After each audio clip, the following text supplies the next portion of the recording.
Alors, un institut, c'est plus qu'un centre de recherche. Donc, ça vient prendre les connaissances qui sont développées en recherche, en collaboration avec la clinique, pour transformer les pratiques.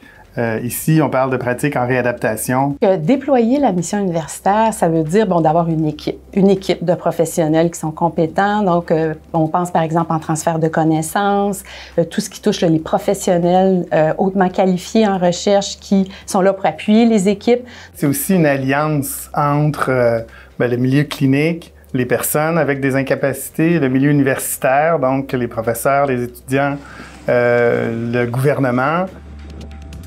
En fait, la recherche ici couvre 3 créneaux principaux. On retrouve le créneau mobilité, le créneau communication et cognition et le créneau environnement et services. Ce qui est vraiment intéressant dans notre institut universitaire, c'est qu'on a une proximité. On a une proximité avec les milieux cliniques, avec les usagers.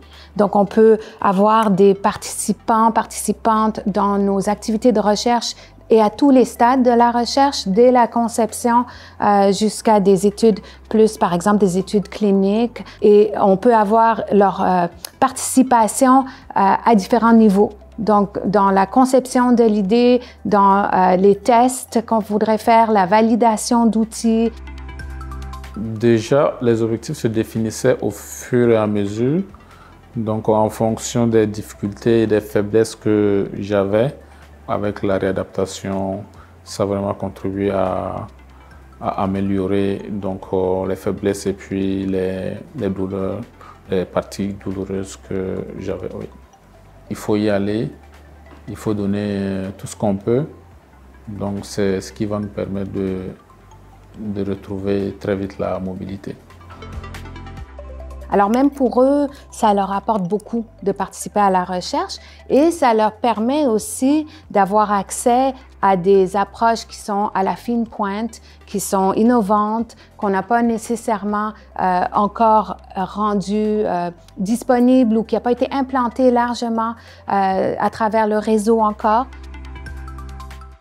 Une autre chose qui nous distingue, c'est le fait que les laboratoires de recherche sont vraiment intégrés à même le milieu de pratique. On travaille avec des personnes qui ont des déficiences motrices, physiques, des déficiences sensorielles, de langage. Alors, tout ça fait en sorte qu'on développe vraiment de l'expertise dans beaucoup de disciplines et pour donc une clientèle très variée.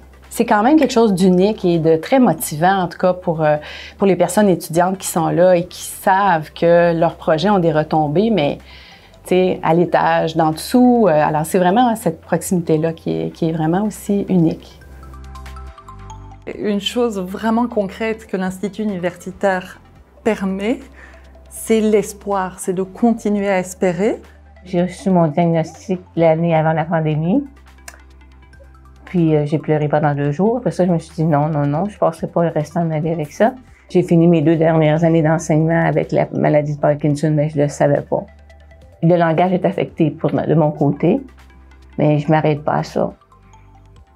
Mais il faut que je prenne ma place, puis ça m'aide à me donner le guts, donner la motivation à prendre ma place dans une conversation. Ah non, c'est tellement pertinent dans ma vie. On parle beaucoup de la recherche participative et puis je me dis, mais au final, c'est des gens qui se parlent et qui se rencontrent et qui s'écoutent. Chaque patient est unique et ne correspond pas nécessairement à ce qu'on va lire dans la littérature. C'est passionnant parce que les projets qui se font à l'Institut universitaire se font dans un milieu qui est vraiment favorable à l'innovation. Donc on est alimenté constamment au sein de cet institut par des idées qui proviennent de l'extérieur de nous-mêmes en tant que chercheurs. Ce que j'aime vraiment, c'est qu'on est capable de faire des projets en partenariat, donc avec différents groupes, différentes personnes de différents milieux parfois, et qu'on est bien accompagné pour le faire par l'équipe de l'Institut universitaire. On a les outils nécessaires pour pouvoir le faire, pour amener tout ce monde-là ensemble, pour réfléchir ensemble, pour vraiment faire avancer la science en réadaptation.